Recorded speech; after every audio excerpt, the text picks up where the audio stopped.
যাত্রীবাহী বাস ও বালুবাহী ট্রাকের মুখোমুখি সংঘর্ষে ৩ জন নিহত হয়েছেন। এ ঘটনায় আহত হয়েছেন অন্তত ১৫ জন। মঙ্গলবার সকালে এ দুর্ঘটনা ঘটে।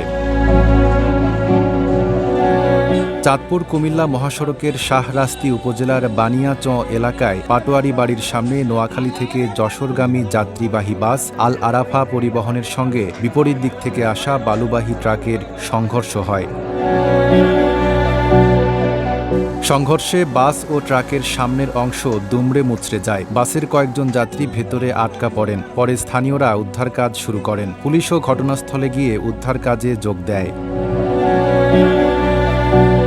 আহতদের শাহরাস্তি উপজেলা স্বাস্থ্য কমপ্লেক্সে নেওয়া হয়েছে। তাদের মধ্যে ৩ জনের অবস্থা আশঙ্কাজনক হওয়ায় কুমিল্লা মেডিকেল কলেজ হাসপাতালে পাঠানো হয়েছে। পুলিশ জানায় ঘটনাস্থল থেকে ৩ জনের মরদেহ উদ্ধার করা হয়েছে। আহত হয়েছেন অন্তত ১৫ জন। উদ্ধার কাজ এখনও চলছে। নিহতের সংখ্যা আরও বাড়তে পারে।